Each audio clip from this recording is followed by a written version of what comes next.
देखो, जो मैटर्स सब जुडिस चल रहे होते हैं, जो ऑलरेडी कोर्ट में चल रहे होते हैं, उसके बारे में लीगल फ्रेटर्निटी को इतना कमेंट नहीं करना चाहिए, क्योंकि कोर्ट्स का डिसीजन है उसके बारे में करने का। मैं सिर्फ़ और सिर्फ इस फेवर में हूँ, एजुकेट द गर्ल चाइल्ड, चाहे वो बेटी हो, चाहे बहन हो, चाहे बीवी हो, चाहे माँ हो।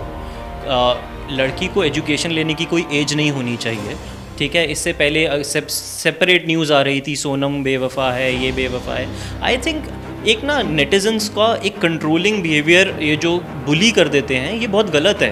बट आप उस पर देखिए, जो एक पर्टिकुलर पर्सन जो एक टारगेट हो रहा है, society at large, media at large, वो कितना गलत है, वो बात कितनी गलत है, उसकी मेंटल हेल्थ और स्टिग्मा पे क्या होगा, किसी की पर्सनल लाइफ में क्या चल रहा है, उसकी वजह से बर्खास्त कर दिया जाए, इसकी कोई सेंस ना बनती है और ना ही सोसाइटी को प्रमोट करना चाहिए। नमस्कार, आप देख रहे हैं सौगंध टीवी और मैं हूं आपके साथ आस्था तिवारी।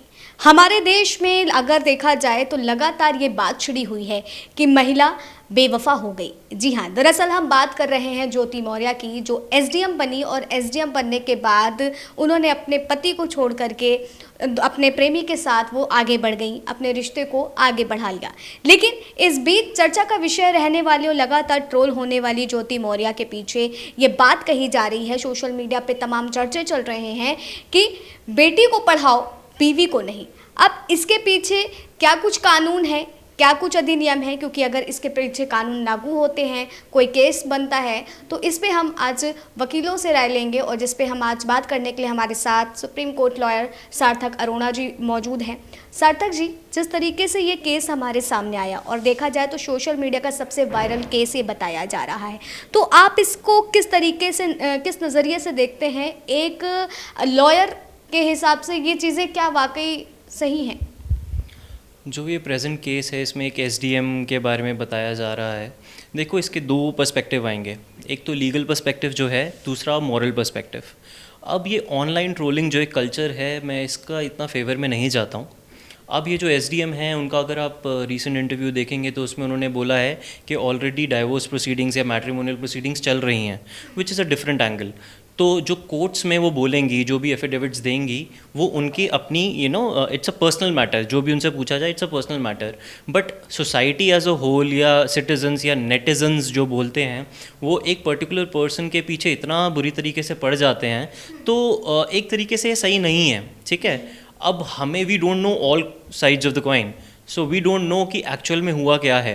अगर एक स्ट्रीमलाइन, एक स्टोरी के लेंथ में देखा जाए तो वो एक क्लास 4 एम्प्लॉई था एंड वो लड़की बाद में एसडीएम बनी, ठीक है, दैट इज़ ओके। बट जो उसके ऑलरेडी पर्सनल लॉस चल रहे हैं या पर्सनल केसेस चल रहे हैं, a decision will come through the court.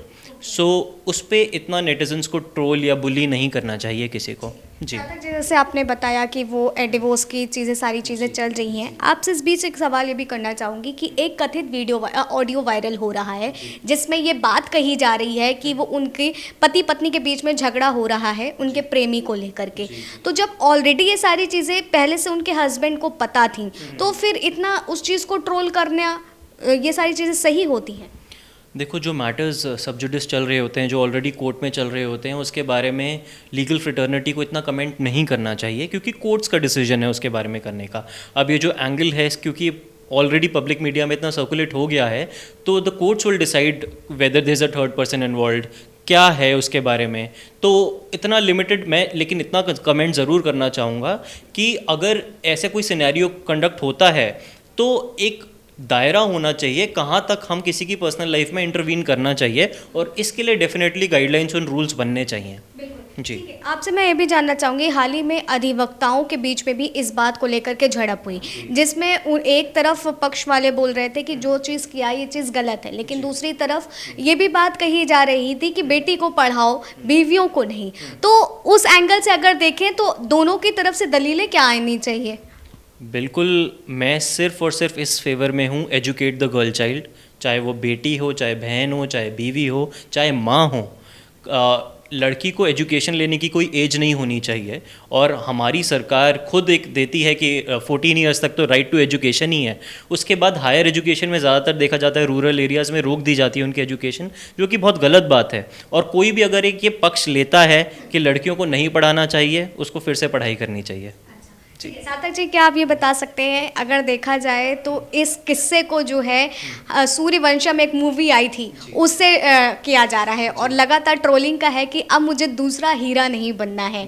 तो मतलब कि क्या लगता है कि आज भी देश में पुरुषवादी जिंदा है? क्योंकि जहाँ एक तरफ बोला जाता है महिलाएं बहुत आगे बढ़ रही हैं, लेकिन आज भी देखा जाए, क्योंकि लगातार अगर ऐसे केस बहुत आए हैं हमारे सामने जहाँ पुरुष जब कुछ एक सफल ऊंचाइयों पर पहुंच जाता है और वहाँ पे वो अपनी बीवी को भी छोड़ देता है, लेकिन अगर एक पत्नी ऐसा करती है तो उसको बेवफा का टैग दे देना और दूसरी तरफ हीरा ना बनने का सिलसिला चल जाना। जी बिल्कुल, इस मामले में मैं यही कहूँगा कि ये बहुत गलत कल्चर स्टार्ट हुआ है। ठीक है, इससे पहले सेपरेट न्यूज़ आ रही थी, सोनम बेवफा है, ये बेवफा है। आई थिंक एक ना नेटिजन्स का एक कंट्रोलिंग बिहेवियर, ये जो बुली कर देते हैं, ये बहुत गलत है। अगर हम एक सोसाइटी के पर्सपेक्टिव से देखें तो ये एक तरीके का एंटरटेनमेंट है, जैसे आपने रेफरेंस दिया मूवी का भी, बट आप उस पर देखिए जो एक पर्टिकुलर पर्सन जो एक टारगेट हो रहा है, society at large, media at large, वो कितना गलत है, वो बात कितनी गलत है, उसकी मेंटल हेल्थ और स्टिग्मा पे क्या होगा।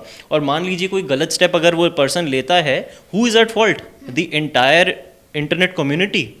तो हमें देखना चाहिए कि ऐसा ना हो। और लाइटर नोट पे देखा जाए तो एंटरटेनमेंट दूसरी चीज़ों पे लीजिए, किसी की पर्सनल लाइफ से नहीं। जी, आपसे ये जानना चाहेंगे, अगर इस पूरे मसले को समझा जाए, एक नज़रिए में अगर समझा जाए, तो अपराधी कौन होगा? अपराधी कौन होगा ये डिसाइड सिर्फ कोर्ट करेगा। ठीक है, और अगर एक बात चल रही है उनके टर्मिनेशन के लिए, या फिर कोई कहते हैं इनको पद से बर्खास्त किया जाए, पद से बर्खास्त भी अगर हम इंडियन कॉन्स्टिट्यूशन पढ़ते हैं तो आर्टिकल्स हैं हमारे, उसमें बात करते हैं कि पब्लिक सर्विसेज कमीशन को हटाने के लिए या तो मॉरल टर्पिट्यूड होना चाहिए, या फिर कोई ना कोई ऐसी चीज़ जिससे उन्होंने सुप्रीम कोर्ट में कोई टर्पिट्यूड किया हो, या फिर कोई रेवेन्यू कहीं से गलत जनरेट किया हो। तो 3-4 कुछ ग्राउंड्स हैं, तो उन ग्राउंड्स के तहत ही हमें जाना चाहिए। किसी की पर्सनल लाइफ में क्या चल रहा है उसकी वजह से बर्खास्त कर दिया जाए, इसकी कोई सेंस ना बनती है और ना ही सोसाइटी को प्रमोट करना चाहिए।